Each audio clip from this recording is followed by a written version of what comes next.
Greetings, everybody. It's Jim, and today I got a special treat for anybody who's ever wanted to write something for an RPG or an RPG zine, big or small, it doesn't matter. Today, I'm going to be talking to you about why you should be using Writing with Style, an editor's advice for RPG writers by Ray Valisi. Now, Ray has been around for like 20 years in the RPG industry. He's most notably known for writing some stuff for Planescape for Dungeons & Dragons. So basically, he has a plethora of information in this book, Writing with Style. And, well, hey, let's just get right into it. Now, this short but powerful 40-ish page book is just all about RPG writing specifically. You're not going to find it in any editing software whatsoever. It's all terms and everything about how to think when you're writing these things for your audience. One of the biggest things that I knew I was going to like right away when I started reading this was Capitalization. Okay, now if you're an old school gamer like me, you have seen this before in games. I mean, whether it be role-playing games, a war game, or anything really. Game designers and developers really want to coin those terms, you know? They have those terms that they want, and they're going to shoot it home with a capital letter on everything. Okay, now in short doses, it's okay, and that's what Ray actually suggests. Very small doses. It'd be better to default to lowercase in his idea. And the reason is obvious.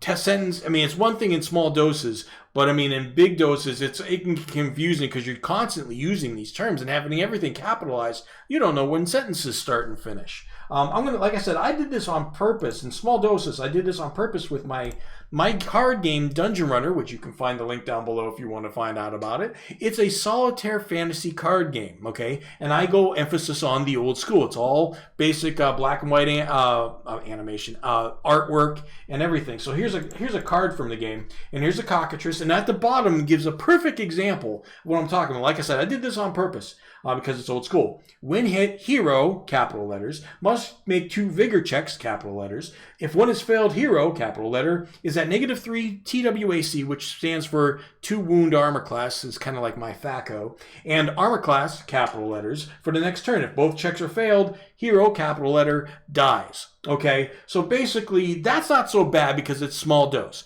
But if you can imagine a half a page of that, your mind would just go, brr. It's crazy. You gotta watch it. So that was the first thing I knew I was gonna like this product. Now, this next one I'm going to talk about actually transcends the paper more than just writing about it. You can actually take this into your role-playing games, and that is, you do this. No, we don't.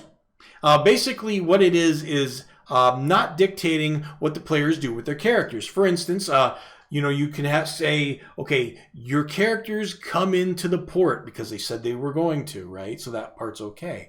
But you see a bunch of crates, which they would, and you go up to the crates and open them up and find right there. No, you don't, because you can't dictate what the players do with their characters.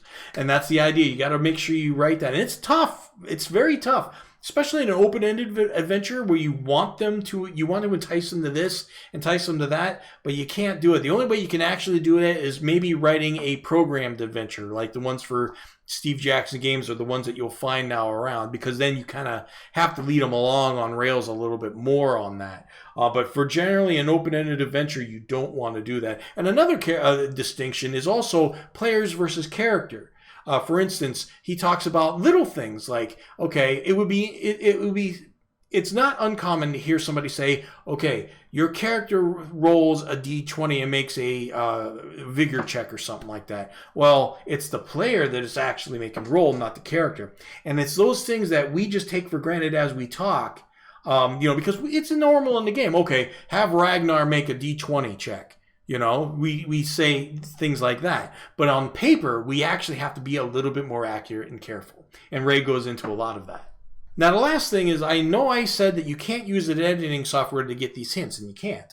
It's all meant for role-playing games, and we can't write down the way we talk when it comes to role-playing games. It's got to be structured kind of like a technical document. Okay, now you still want to be creative because you're writing an adventure, but when it comes to those spots, you gotta risk being a little bit more dry, because it's better to be a little dry than incomprehensible. Nothing worse than a frustrated gamer, right? So that's what you want to do. But even then, I still do suggest you get editing software. And this is not a paid advertisement.